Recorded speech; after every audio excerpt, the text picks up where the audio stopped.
জুলাই আসে জুলাই যায়, তবে জুলাই এলে আমাদেরকে যেসব ভয়াবহ স্মৃতি তাড়া করে তখনই আমাদের মনে পড়ে আমরা কাদেরকে জুলাইয়ে হারিয়েছি যারা আর ফিরে আসে না। দর্শক, স্বাগত আপনাদেরকে আমাদের অনুষ্ঠান জুলাইয়ের মুখোমুখিতে। আমি নুরা জেরিন থাকছি আপনাদের সাথে, এবং আজকে আমাদের সাথে অতিথি হিসেবে আছেন জুলাইয়ের একজন সম্মুখ সারির যোদ্ধা তামিম ইকবাল। স্বাগত আপনাকে, কেমন আছেন? জি, আলহামদুলিল্লাহ ভালো আছি। আপনাকে ধন্যবাদ সময়ের স্টুডিওতে আমাকে আমন্ত্রণ জানানোর জন্য। এই যে 2 বছর পেরিয়ে আমরা আবার জুলাইয়ের কথা বলছি, ঠিক এই মুহূর্তে আপনি আমাদেরকে আপনার অভিজ্ঞতা সম্পর্কে অবশ্যই আমরা জানবো। সর্বপ্রথম জানতে চাই, ঠিক কোন সময়টার আপনার মনে হয়েছে যে এখন আর ঘরে বসে থাকবার সময় নয়, সময় এসেছে রাজপথে যাবার? দেখেন, জুলাই আন্দোলনের প্রথম থেকেই আমরা আন্দোলনকে পর্যবেক্ষণ করছিলাম, যেহেতু আমি একজন ছাত্রদল কর্মী, রাজনৈতিক কর্মী। তো আমরা এই আন্দোলনটাকে দেখছিলাম। তো এক পর্যায়ে দেখলাম যে আমাদের সাধারণ শিক্ষার্থীদের উপরে আমাদের রাষ্ট্রযন্ত্র, তৎকালীন খুনি হাসিনার যে পেটোয়া বাহিনী, পুলিশ, ছাত্রলীগ, যুবলীগ, এরা নির্মমভাবে পেটাচ্ছে। তখন আমাদের মনে হলো যে এই সাধারণ শিক্ষার্থীদের সাথে আমাদের গিয়ে সমবেত হওয়া প্রয়োজন, এবং আমরা সমবেত হই। এবং আমরা দেখেন, জুলাই আন্দোলন কোনো আপনার চৈত্র মাসে হঠাৎ বৃষ্টির মতো কোনো ঘটনা নয়, বা অপরিকল্পিত কোনো আন্দোলন নয়। এটা আমাদের দীর্ঘ যেই 15.5 বছরের আওয়ামী লীগের যেই দুঃশাসন ছিল, সেটারই একটা বিস্ফোরণ। তো আমরা সেই সুযোগটাই কাজে লাগিয়েছি। এই আন্দোলনটাকে আমরা সাধারণ শিক্ষার্থীদের পাশে থেকে এই আন্দোলনটাকে আমরা সামনের দিকে এগিয়ে নিয়ে যাই। এবং যখন আপনার ইয়াতে বাংলা ব্লকেট হচ্ছিল 7ই জুলাই শাহবাগে, তখন থেকেই আসলে আমরা এই আন্দোলনে সম্পৃক্ত হই পুরোপুরি। এই বাংলা ব্লকেডের পরে আমরা দেখলাম একে একে পুরো বাংলাদেশের প্রত্যেকটি জেলা উত্তাল হতে শুরু করলো, এবং আমরা পর্যায়ক্রমে দেখলাম যখন বেশি করে মারণাস্ত্র ব্যবহারের নির্দেশ এলো, আমরা দেখলাম রংপুরে আবু সাইদকে হত্যা করা হয়েছে। ঠিক সেই সময় যখন সারা দেশ উত্তাল হয়েছিল, তখন আপনি কোথায় ছিলেন এবং কিভাবে আন্দোলনে সক্রিয় ছিলেন?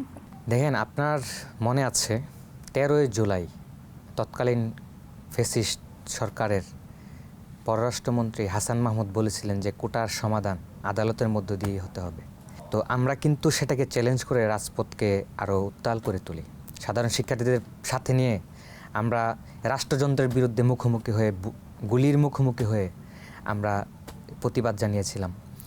এবং 16ই জুলাই যেদিন রংপুর আবু সাইদ এবং আপনার চট্টগ্রামের আমাদের ছাত্রদলের অন্যতম নেতা ওয়াসিম আকরামকে প্রকাশ্যে দিবালোকে গুলি করে হত্যা করা হলো, সেদিনই আমরা ধরে নিয়েছিলাম যে এই খুনি হাসিনা আর একদিনও এই রাষ্ট্র ক্ষমতায় অধিষ্ঠিত থাকতে পারে না। এবং আপনার মনে রয়েছে যে বিএনপির তৎকালীন ভারপ্রাপ্ত চেয়ারম্যান জনাব তারেক রহমান সাহেব লন্ডন থেকে তখন ভিডিও বার্তার মাধ্যমে এক দফা দাবি ঘোষণা করেছিলেন, এবং উনি বলেছিলেন যে কোটা সংস্কারের মধ্য দিয়ে এই সমস্যার সমাধান হবে না, অবশ্যই খুনি হাসিনার পদত্যাগের মধ্য দিয়ে এই আন্দোলনে ইতি টানতে হবে। এবং আমরা সেই এক দফাকেই পুঁজি করে আমরা পুরো আন্দোলনটাকে সামনের দিকে এগিয়ে নিয়ে যাই। এবং সেখানে আমরা পুলিশ, বিজিবি, র্যাবের বুলেটের সামনে আমরা বুক পেতে দিয়েছি, এবং তাদের আগ্নেয়াস্ত্রের বিপক্ষে আমরা খালি হাতে নিরস্ত্র অবস্থায় আমরা এই জুলাই যুদ্ধ চালিয়ে গিয়েছি। এবং সেই সময়টাতে আমার অবস্থান ছিল বসুন্ধরা আবাসিক এলাকা, বাড্ডা প্রগতি সরণি, নর্থ বিশ্ববিদ্যালয় এলাকাতে। এই সময় আপনার কাছে একটু জানতে চাইবো, জুলাইয়ে যখন এসব মারণাস্ত্র ব্যবহার করা হয়েছে, আমরা পরবর্তীতে জানতে পেরেছি ব্রাজিলিয়ান শটগান থেকে কিন্তু একে সিরিজের যেই সাবমেশিন গানগুলো রয়েছে সেগুলো পর্যন্ত ব্যবহার করা হয়েছে, এবং আপনি যেই এরিয়াটাতে ছিলেন সেখানেও কিন্তু ব্যাপক হত্যাযজ্ঞ ঘটেছে। তো আপনার সামনে কি এমন কেউ আহত বা নিহত হয়েছে যাকে দেখে আপনার হৃদয় রক্তক্ষরণ হয়েছে? দেখেন, আমি যে এরিয়াটাতে ছিলাম ওইখানে আপনার কারফিউর দ্বিতীয় দিনে 21শে জুলাই আমি ছিলাম যমুনা ফিউচার পার্কের পকেট গেটের অপোজিটে, এবং খুব অল্প কয়েকজন মানুষ ছিল ওই দিন। কারফিউর কারণে চারদিকে একটা নীরব আতঙ্ক বিরাজ করছিল, মানুষ ভয়ে তখন ওই দিন রাস্তায় তেমন একটা বের হয়নি। কিন্তু আমি সহ আমরা বেশ কয়েকজন সেখানে পুলিশের মুখোমুখি অবস্থানে আমরা হই, পুলিশের সাথে ধাওয়া পাল্টা দেওয়া হয়। এক পর্যায়ে বিজিবি এসে আপনার বৃষ্টির মতো গুলি ছুটতে লাগে, যেন মনে হচ্ছিল যে দ্বিতীয় বিশ্বযুদ্ধের একটা পরিস্থিতিতে আমরা রয়েছি, এরকম অবস্থা। এবং পুলিশ আমাদের লক্ষ্য করে গুলি করে, আমি সররা গুলিতে আমি আঘাতপ্রাপ্ত হয়ে আমার পেটের ডান পাশে এবং ডান একটু জানতে উরুতে। চাইবো আপনার কাছে, আপনার শরীরে এই মুহূর্তে কয়টা ছড়া গুলির আঘাত রয়েছে, বা আপনার শরীরে কোনো বুলেটের অংশ বিশেষ এখনো রয়েছে কিনা? আমার পেটের ডান পাশে এবং ডান উরুতে লাগে, সেগুলি এমন একটা দূরত্বের মধ্যে লাগে, সেগুলি আমার বের করতে সক্ষম হই। এবং ওই দিনটাতে এমন একটা পরিস্থিতি সৃষ্টি হয়েছিল, মনে হয়েছিল যে আজকেই আমার জীবনের শেষ দিন। এবং তখন ভীতস্ত কণ্ঠে আমি আমার মনে হয়েছিল যে এখানেই আমি মৃত্যু হবে। তখন আমি আমার পকেট থেকে মোবাইল বের করে আমি একটা ভিডিও রেকর্ড করি যে আন্দোলনে যদি আমার মৃত্যু হয়, আমার লাশটা আমার পরিবারের কাছে পৌঁছে দিন। এবং সেদিন গুলিতে অনেকেই আহত হয়, কিন্তু আহত হওয়ার পর আমরা বিভিন্ন গলির ভিতর দিয়ে আমরা তাদেরকে হসপিটালে পাঠানোর ব্যবস্থা করি। এবং এমন কিছু গুলি এসে লাগে আপনার দোকানের শাটারে, ওয়ালে, তারপরে লোহার মধ্যে, এত বড় বুলেট যা আমরা আসলে কখনো দেখিনি। এই যে রণক্ষেত্রে আপনি নিজের জীবনের একদম শেষ মুহূর্ত মনে করে পরিবারের জন্য একটি ভিডিও বার্তা বানালেন, ঠিক সেই পরবর্তী মুহূর্তে আপনি সেই জায়গা থেকে কিভাবে উদ্ধার হলেন বা কিভাবে সেখান থেকে বেঁচে ফিরলেন সেদিন, সেইটা যদি আমাদের সাথে দেখেন, ওই জানাতেন। দিন পুলিশ আমাদেরকে উপরে যেভাবে গুলি চালাচ্ছিল, তার এক পর্যায়ে পুলিশের যখন গুলি শেষ হয়, পুলিশ আমরা যখন ধাওয়া দেই, পাল্টা ধাওয়া দিই, তখন পুলিশ সেখান থেকে পালিয়ে যেতে বাধ্য হয়। এবং 27শে জুলাই সেই দিনটিও আরও আপনার খুবই ভয়ানক একটা দিন ছিল। সেদিন আমরা আপনার প্রগতি সরণির একদম রাস্তার মাঝখানে অবস্থান নিয়েছিলাম সাধারণ শিক্ষার্থীদেরকে সাথে নিয়ে। সেদিন আমাদের সামনে অদূরেই সশস্ত্র অবস্থায় ছাত্রলীগ, যুবলীগ সন্ত্রাসীরা অবস্থান করছিল। এবং ওনারা ওইখান থেকে বলছিলেন যে আপনারা শান্তিপূর্ণ অবস্থানে থাকেন, আমরাও আমাদের দায়িত্ব পালন করছি। কিন্তু আমরা জানতাম না যে ওনারা আমাদের একটা গভীর ষড়যন্ত্র আমাদের উপরে ফাঁদ পেতে রেখেছেন। এর কিছুক্ষণ পরেই র্যাবের হেলিকপ্টার আমাদের মাথার উপরে। আমি কিং কর্তব্য বিমূঢ় হয়ে পড়ি যে কোন দিকে যাব। হেলিকপ্টার থেকে এলোপাতারি গুলি, টিয়ার গ্যাস, এবং কোন দিকে যাব কোনো পথ খুঁজে পাচ্ছিলাম না। কোনো মতে টিয়ার গ্যাসের তীব্রতাকে উপেক্ষা করে লন্ডন আকরাম টাওয়ারের ভিতরে গিয়ে আশ্রয় নিই। এবং এই সময় যে হেলিকপ্টার থেকে ভয়াবহ গুলি বর্ষণ হচ্ছিল, সেই সময় যখন আপনি নিরাপদ আশ্রয় গ্রহণ করেন, ঠিক তখন কি মনে হয়েছিল দেখেন যেদিন রাষ্ট্রযন্ত্রের প্রতি? দেখেন যেদিন এই ধরনের পরিস্থিতি, হেলিকপ্টার থেকে গুলি, সরাসরি গুলি, তখন মনে হয়েছিল যে আমিও আমার বেঁচে থাকার আর কোনো প্রয়োজন নাই। যেখানে আমার সহযোদ্ধারা রক্ত দিয়েছে, জীবন দিয়েছে, আমিও একজন ওয়াসিম হব। কতজনকে হারিয়েছেন এই আন্দোলনে আপনার চোখের সামনে কিংবা আপনার পরিচিত প্রিয়জনদের মাঝে? দেখেন, আমরা অনেককে হারিয়েছি, অনেকে আহত হয়েছে। এবং আপনি খোঁজ নিয়ে জানবেন যে আমাদের ছাত্রদলেরই 142 জন নেতাকর্মী আপনার এই আন্দোলনে শহীদ হয়েছে। এবং সেই 27শে জুলাই আপনার এই র্যাবের হেলিকপ্টার থেকে বেঁচে ফিরে যাওয়ার পথে ব্যাংক এশিয়া মোড়ের একটা গলি রয়েছে, সেখানে ভাটারা থানার পুলিশ এবং আমরা যারা যাচ্ছিলাম আমাদেরকে ধরে আমাকে এমনভাবে পুলিশি নির্যাতন করা হয়েছে, এমনভাবে বেদরক পেটানো হয়েছে, আমার কোমর ভেঙে গিয়েছিল। আমার কোমরে 4 নাম্বার 5 নাম্বার ডিস্ক ক্ষতিগ্রস্ত হয়েছে, যা আমি এখনও চিকিৎসাধীন। এবং আমার কোমর ভেঙে দিতে পারলেও ওনারা আমার মনোবল ভেঙে দিতে পারেনি। এবং ওই আন্দোলনটার জায়গাটাতে আমি এমনভাবে ছিলাম, আমি সবসময় সম্মুখ সারিতে ছিলাম, যার ফলে আমি কয়েকবারই পুলিশি নির্যাতনের শিকার হই।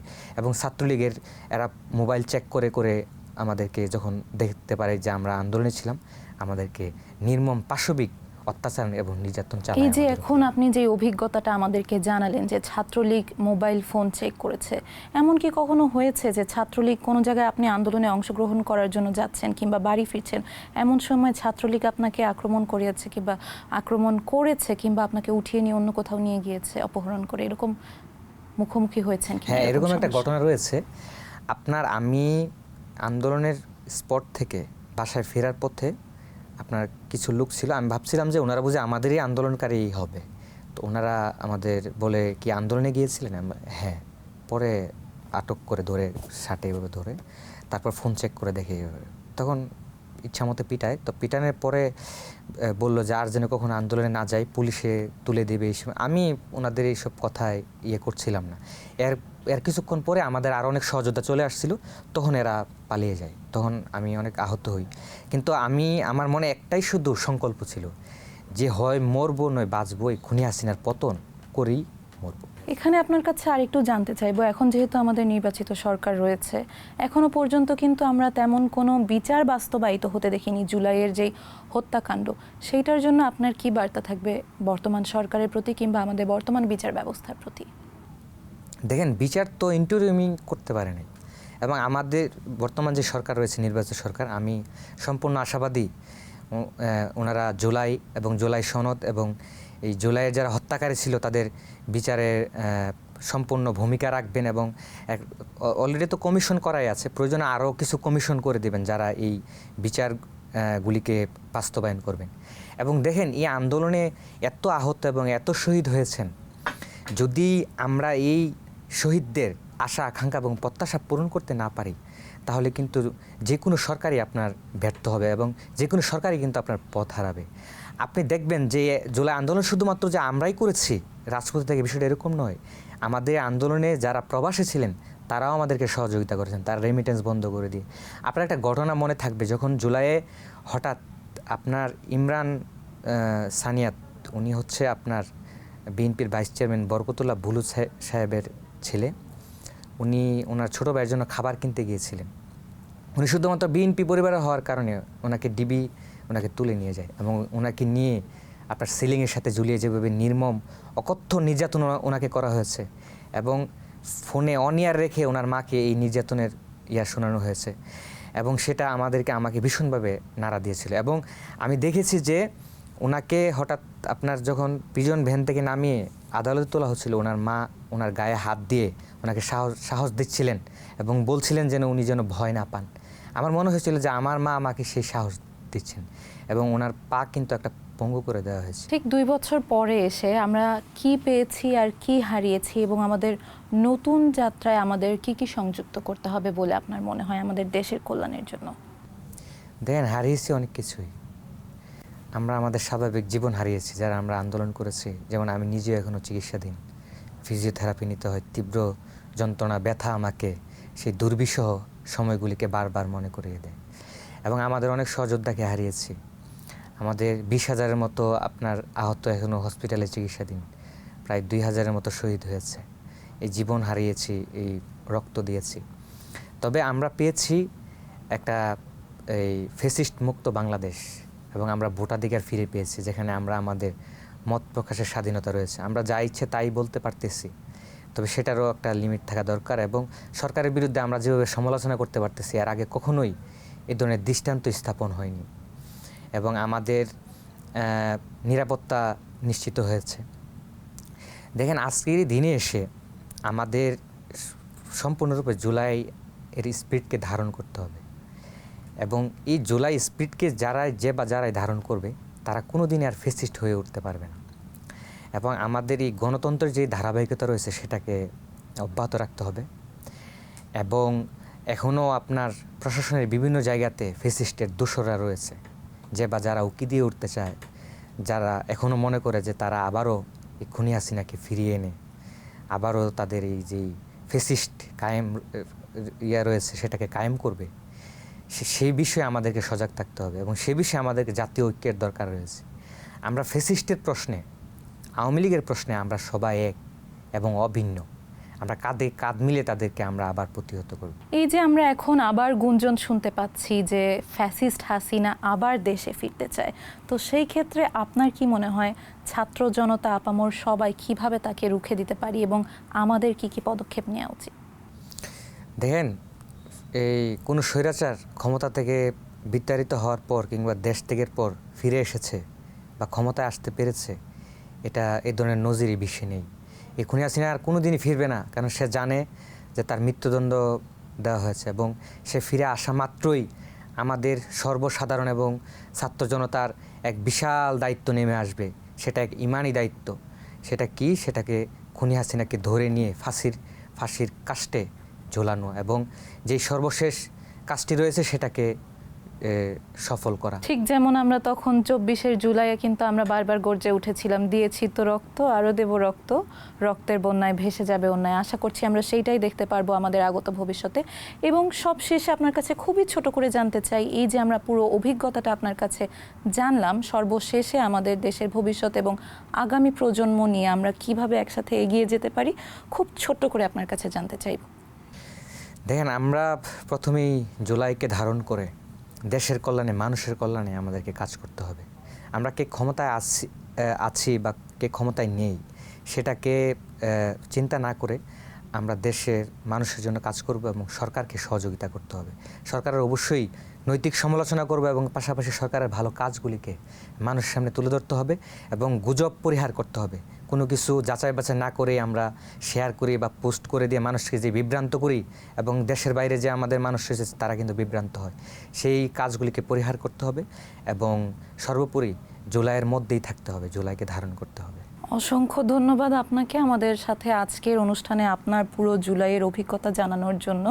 প্রিয় দর্শক, এতক্ষণ আমরা আমাদের অতিথির কাছ থেকে জানছিলাম তার জুলাইয়ের বাস্তব অভিজ্ঞতা এবং সেই সব ভয়াল দিনে তিনি কিভাবে প্রতিহত করেছেন সেই স্বৈরাচারকে। এবং অসংখ্য ধন্যবাদ আপনাদেরকে আজকের পর্বে আমাদের সাথে থাকবার জন্য। এবং আপনারা যারা জুলাইয়ে আহত কিংবা জুলাইয়ে অংশগ্রহণকারী যোদ্ধা রয়েছেন, আপনার অভিজ্ঞতা কিন্তু জানিয়ে দিতে পারেন কমেন্ট বক্সে। আমরা পরবর্তী পর্বে জানলেও জানতে পারি আপনার গল্প আমাদের অনুষ্ঠান জুলাইয়ের মুখোমুখিতে। এবং দর্শক, আপনাদেরকে আমন্ত্রণ রইল আমাদের পরবর্তী দেখার জন্য আমাদের জুলাইয়ের মুখোমুখি অনুষ্ঠানে। অসংখ্য ধন্যবাদ।